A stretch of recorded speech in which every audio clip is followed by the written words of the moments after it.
Like the most important outcome of the next prime ministership may be securing a stable, durable economic and security agreement with the United States, but it could be precisely that act that is their undoing. That is to say, it could be by having secured it in the interests of the country, they could be sealing their own political fate. Like I think the stakes are that high. They'll be assuming office with some of the most challenging and existential questions facing a prime minister in my lifetime.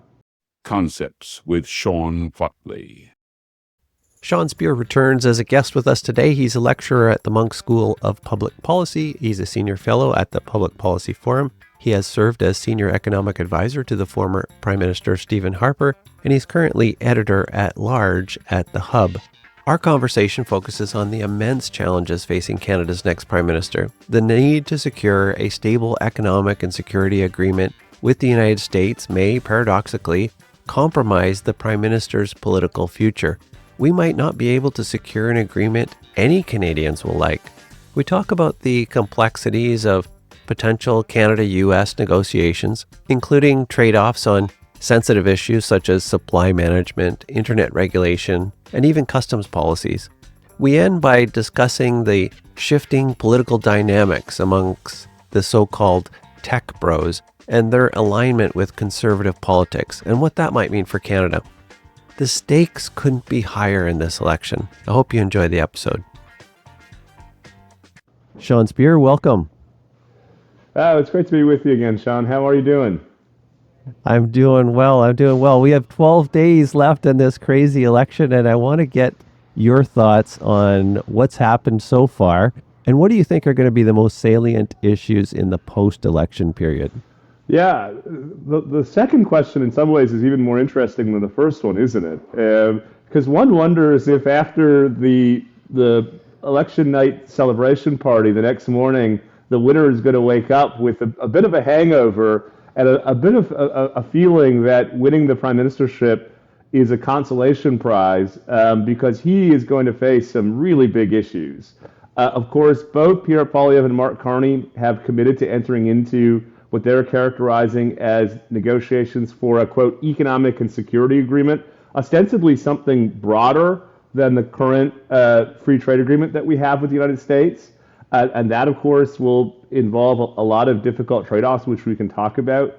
I think there's a high probability that the next prime minister is going to face increasing regional tensions, including an election next year in Quebec, in which the Parti Québécois, at least at this point, is expected to win, which means a Quebec referendum could be back on the table. It's quite likely, Sean, that in the next several months we find ourselves in a recession. And of course, there'll be questions about how best to respond and to try to support industries and workers who are adversely affected and possibly stimulate economic activity. The list goes on. But unlike 2015 when Justin Trudeau was elected, or even in 2006 when Stephen Harper was elected, and both new prime ministers were inheriting relatively strong economies, relatively peaceful regional dynamics, and a kind of generally stable global environment, the next prime minister is going to face challenges on all three fronts. And so, as I say, after the ecstasy of the big win starts to dissipate, soon thereafter they might be asking, is this all worth it? I agree. Well said. So I think it was Ginny Roth on your show just the other day. She said this is a high stakes election. There's motivated by fear and hope, I think the National Post just said. Saw that. Would you agree with that? Yeah, I think there's something to that, that a lot of the voters who are drawn to Mark Carney are, in the words of my partner at the Hub, Rudyard Griffiths, in search of safety. This is a kind of flight to safety move on their parts. They see in Carney someone who can provide stability in the face of these various economic and geopolitical threats. The people who seem to be drawn to Poilievre are instead motivated less by a search for security and more in search of change. That the current political dynamics, the set of policy assumptions that are reflected in policymaking over the past decade aren't working for them, and they're looking for something new and different to, in the words of Poilievre, restore the Canadian promise. And so what's really interesting about that, Sean, is it operates at this hope and fear dichotomy, as you characterized it. I think there's a change versus stability version of that. But we'd be remiss if we didn't acknowledge that it's also playing out intergenerationally. That one way to think about this election, it was presented to us by David Coletto, the founder and CEO of Abacus Data, someone who's done some really tremendous polling work over the course of this campaign. If you sliced up the Canadian population in 4 age groups, the Liberals are winning 2, the Conservatives are leading 2, but the Liberals are really outperforming with older Canadians, those 60 and older, and Conservatives are disproportionately strong amongst what I'd characterize as Gen Xers and millennials. And so overlaid over this dynamic of hope versus change, hope versus fear, and change versus stability is this young versus old dynamic, which, to be honest, if you think about it, is somewhat intuitive. If you're an older Canadian, then your basic outcomes over the past decade or so have been generally good. You haven't been affected by out-of-control housing prices. In fact, in a way, inflation hasn't been the worst for you. It's helped your asset values. And you contrast that with younger Canadians who are feeling locked out of the housing market, who are feeling economic precarity in their employment circumstances, and in a lot of cases, as has been discussed in this campaign, are experiencing delayed family formation and all of the pressures and anxieties that come with that. So it's a very long way of saying I think this election turns on ultimately what is animating voters as they enter the ballot box. Are they principally concerned about Trump, or are they principally concerned about change? And in a lot of ways, how one thinks about that question is a reflection of one's standing, which is to say it's a reflection of where one sits in their life stages. Yeah, well said. So you mentioned Trump in your answer, and I'm wondering if you've turned your mind to what sort of person do we need to manage Canada-U.S. relationships in the future? Do we need a statesperson? Do we need a negotiator? Do we need a banker? Yeah, it's a great question, Sean, because in a way, a fundamental question that we're having to respond to in this election campaign is who ultimately do we want sitting at the table negotiating this economic and security agreement with Trump. I think if I was steel manning the case for Mark Carney, I would say that he does bring some unique characteristics and experiences that one could envision lending himself to that role or position. I think it's fair to say, Sean, that Mark Carney is the most globally connected prime minister we've had since Lester Pearson. I really mean that. I mean, if you think about soon after he's elected, his first trip starts to France and the UK, where he sees Macron and Starmer. These are people with whom he has deep relationships. And the same goes for a lot of key figures in the United States and elsewhere in the advanced world. I was at a G7 event this week in Toronto, and I was talking to someone who's seen Carney at play at G7 meetings and G20 meetings and so on over the years. And he knows every person in the room.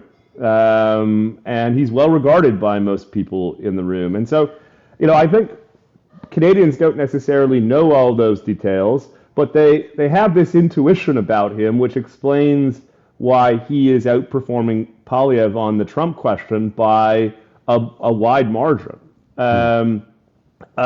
But in a way, I think the answer to your question rests less with their personality or their background or their experiences, and more about how they're going to think through the questions that they're going to be subjected to in this negotiation.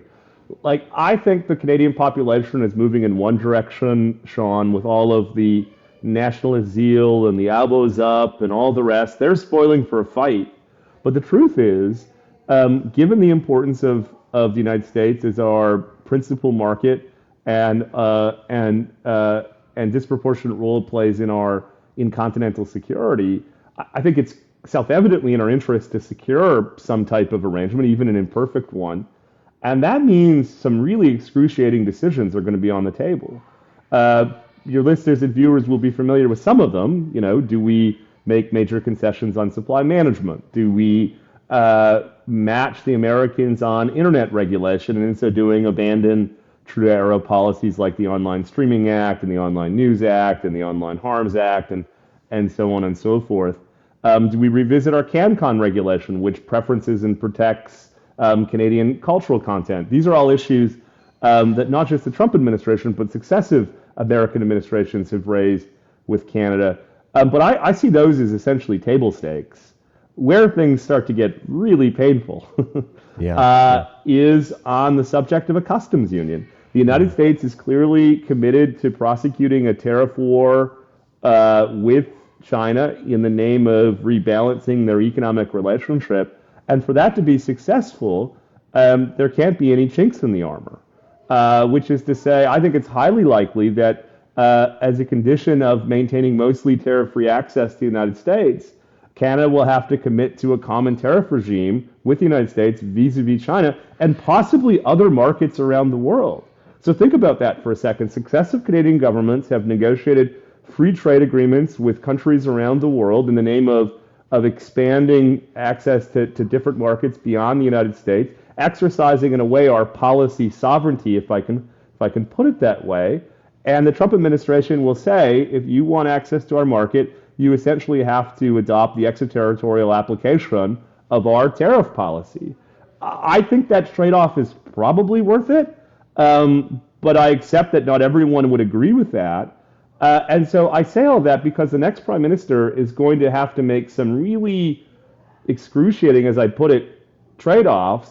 And I'm not sure the Canadian public has been socialized to expect those trade-offs or will support them in a moment. Like, the most important outcome of the next prime ministership may be securing a stable, durable economic and security agreement with the United States, but it could be precisely that act that is their undoing. You know, that is to say, it could be by having secured it in the interests of the country, they could be sealing their own political fate. Like, I think the stakes are that high. And so I say all that because I think it's less about the characteristics or experiences of the individual leaders and more the media and others need to put some of these hard questions to them. How would they manage those questions? How would they think about those trade-offs? Because that's ultimately what we're electing here. Yeah, well said. You use the word trade-offs. I've been thinking more in terms of, are we really essentially in the position of a vassal state? So up until now, we've relied on the magnanimity of the United States to treat us as equals, shared dignity. We're both, in the Anglo tradition. It doesn't seem like that this current president shares that same magnanimity, at least the historic style. And so now it's bringing out the vassal nature of our relationship with America. And are Canadians ready for that? Because we've had a great deal of traction on pretending to flex our muscles to the elephant to our south, but I'm not sure that's been reality. And going into the future, it's definitely not going to be reality. So are we essentially just a vassal state? Yeah, I mean, that's certainly to come back to this dichotomy between the policy and political choices the next prime minister will have to make, and I think the general mood in the country, there will certainly be those who argue that the choices that the next prime minister makes push us in the direction of, for all intents and purposes, a vassal state. The 51st state, if not in legality, then the 51st state in practice. I think there's something to the way you characterize it. We had Orrin Cass, the founder of American Compass, a think tank with some adjacency to the Trump administration in Canada earlier this year. And he talked about how American policy vis-a-vis Canada, and indeed others around the world for the past few decades, has been what he called a benign hegemon, which is to say there was like obvious asymmetrical power, economic and security power, and so on, but the U.S. government essentially self-restrained. It didn't fully kind of exercise that asymmetry in the name of magnanimity, in the name of kind of protecting the system, if I can put it that way. Right. And as you say, it seems self-evident that the Trump administration, and we should probably assume subsequent administrations, have decided that, particularly in a world where its unipolarity is no longer guaranteed, it doesn't have the luxury of not fully leveraging its asymmetrical power vis-a-vis its allies. And so, yeah, I mean, I think can we anticipate them putting on the table American troops in the North? Yes. Can we anticipate them insisting that if they are pursuing law enforcement efforts that have binational or cross-border implications, that they would want the ability to be able to enter into Canada and pursue those law enforcement efforts? I think the answer is yes. And there are no doubt others that would make a lot of Canadians inherently uncomfortable. And so I guess the question for the Prime Minister, the question for the country is, how important is access to the U.S. market, and what are we prepared to live with in order to maintain it?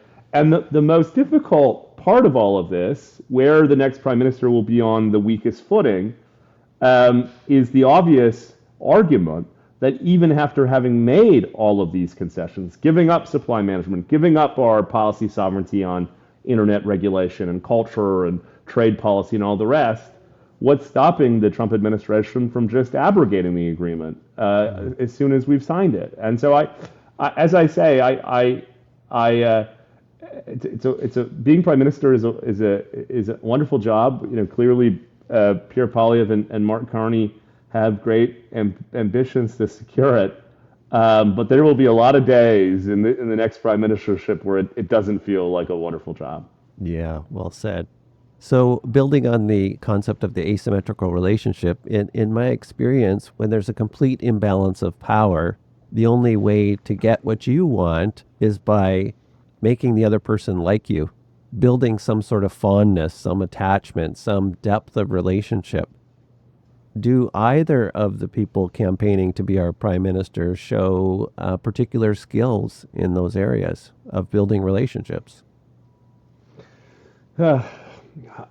I'm not sure, but I come back to my point about this disconnect between the political imperatives and the public mood.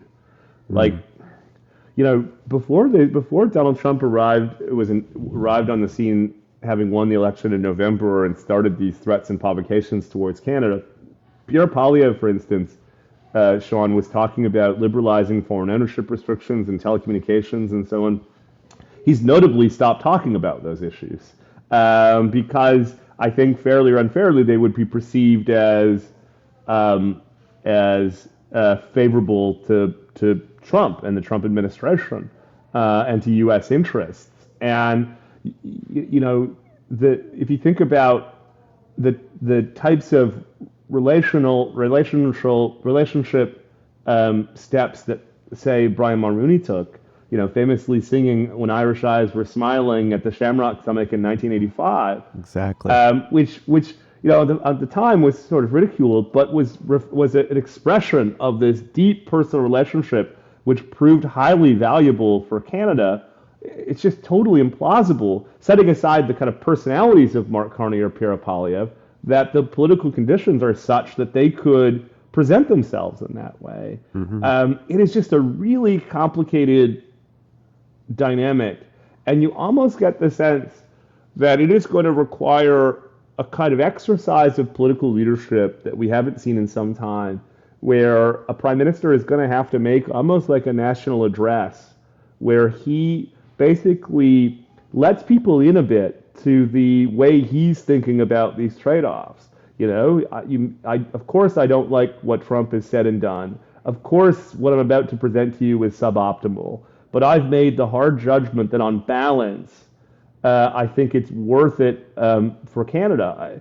I know you have some of the smartest listeners and viewers in the potosphere, but it's worth remembering 80% of Canadian exports go to the United States. That percentage has actually been climbing, not falling, in spite of all of these free trade negotiations we've signed with everyone else.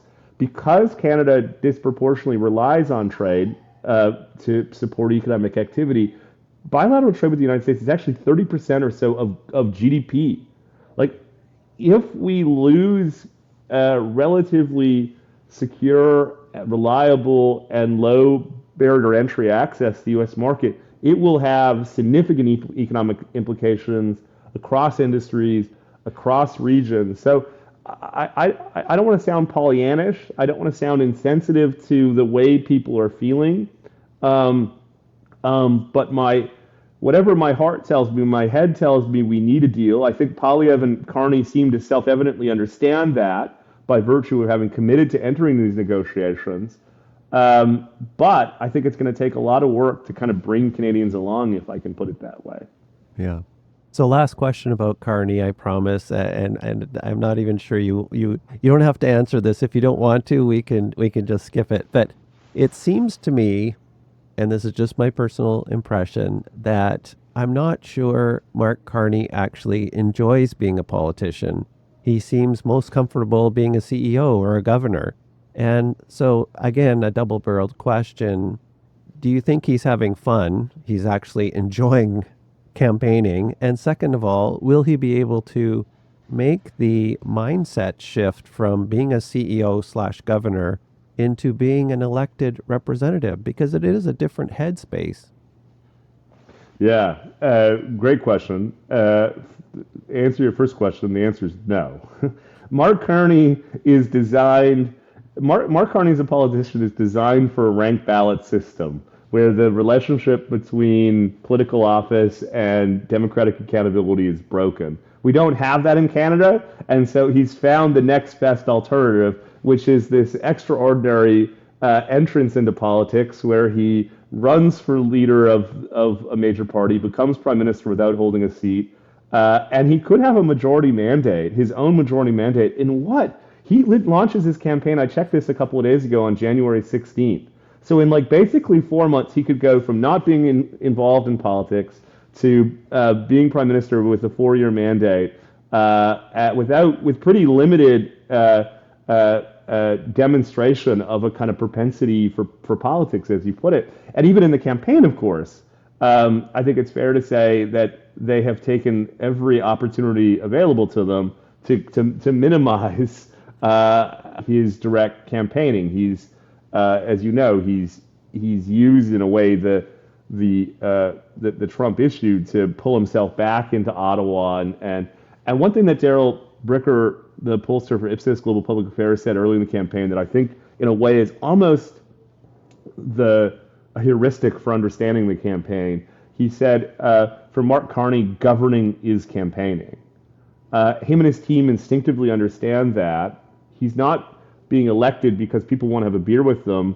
He's possibly being elected because people see him as the prime minister, and so the best thing he can do is be the prime minister. On the question of what comes next, given that a lot of what he's going to do is not conceiving of and implementing policy, it's managing these political trade-offs, I think that's a huge open question. There's not just what we've been discussing, which is closing the gap between the public mood and arguably what Canada needs. There is a regional dynamic, which is at the risk of being explosive. If the Liberals indeed form government, it's likely in a context in which Alberta and Saskatchewanians have voted overwhelmingly for the other party, with very little representation, if any, inside the cabinet and the caucus, and a world in which will be a series of regional trade-offs with respect to the Canada-U.S. negotiations, but just more broadly. We're speaking today on April 16th. I wrote if I can plug it, in the hub today about Carney's positioning on pipelines, which strikes me as a simmering conflict with the province of Alberta. But if I could just make one point, because I think this may be of interest to your audience, I think in a way the biggest political test for Carney won't just be Canada-US, it won't just be national unity, it'll be the Liberal caucus itself.